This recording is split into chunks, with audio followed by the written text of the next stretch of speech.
basically, the time it takes from like when I get the initial idea for a track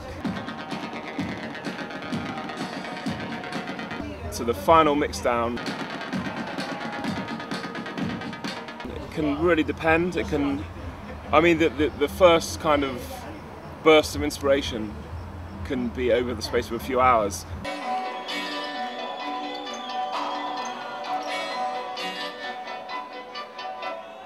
That's when the majority of the track actually can take form. And then it can be a matter of months. It really can. It could be a week, it could be 2 months, it could be 6 months, it could be 2 days. There really is no you know, definite answer to that question. Ideally, a day, realistically, 2 months.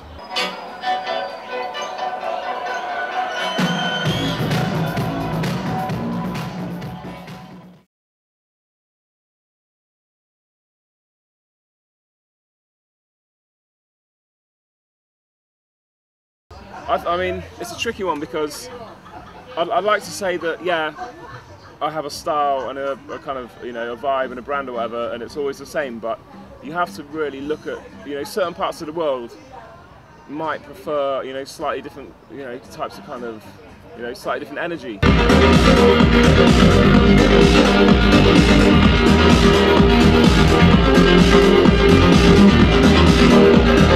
You know, if you're doing peak time like tonight, you know, I'm doing 4 till 7, you know, at a major club, you want to hit it home, you want to hammer, you know, you want to start, you want to be on it.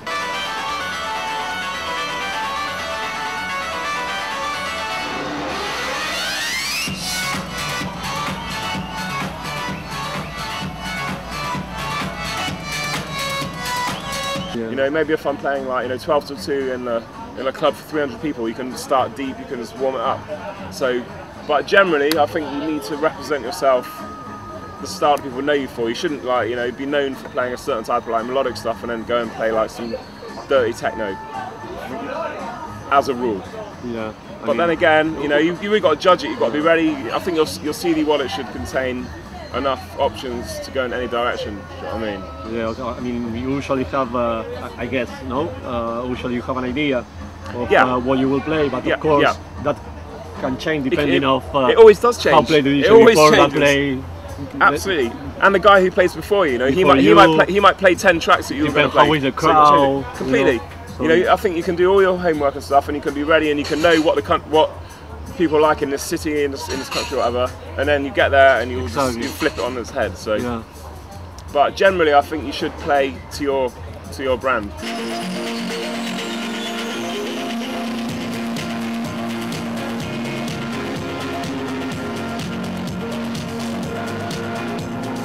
We can say that you have a point where you start and a point where you finish. Yeah, man. But how you go to there can be different depending of a lot of factors. Absolutely. But also, you don't really want to like confuse your fans. You know, if they come to see you and they're like expecting to hear your big tracks, you know, you need to make sure that you play the tunes that you're most well known for. Do you know what I mean? Your biggest hits, because you know, there's nothing worse than going to see someone and like waiting for this tune, which is the reason that you love them in the first place, and they never play it. So I think you need to kind of, you know, give the people that have followed you what they're waiting for, what they want.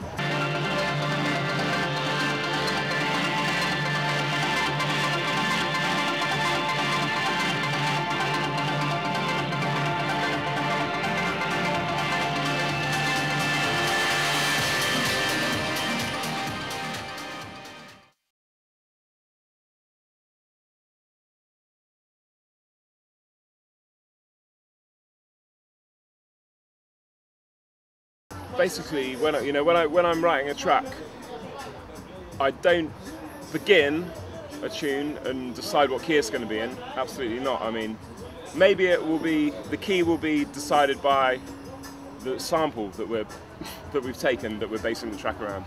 Do you know what I mean?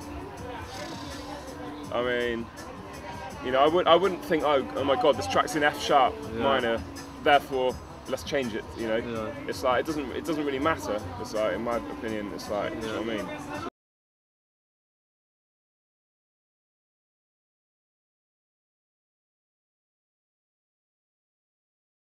Obviously, Way Out West would not have happened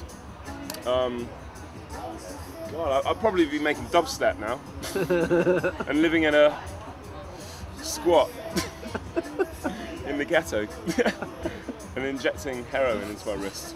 So your life will be better. So yeah, exactly. It'd be brilliant.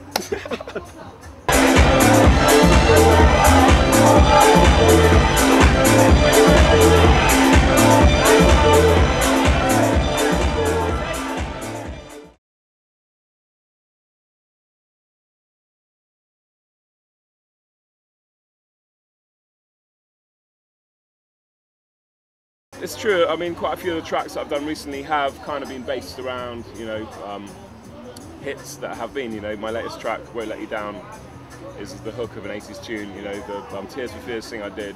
So yeah, you know, I am, you know, partial to borrowing hooks from the past, but there's many things that I wouldn't touch. Obviously, I mean, you know, there's a lot of stuff that's, do you know what I mean, would be sacrilegious to get my dirty fingers on. Yeah, pretty much. God, trying to think of something specific now when the light's on me isn't that easy, but you know, probably anything by the Beatles, anything by Coldplay, okay, anything by the Spice Girls, I wouldn't touch.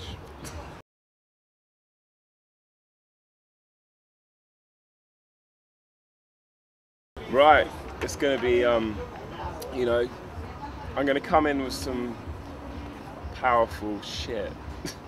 Let's see. Get ready, moments, baby. if it's Get true. ready. Uh-oh. Say bye. Assalamu alaikum.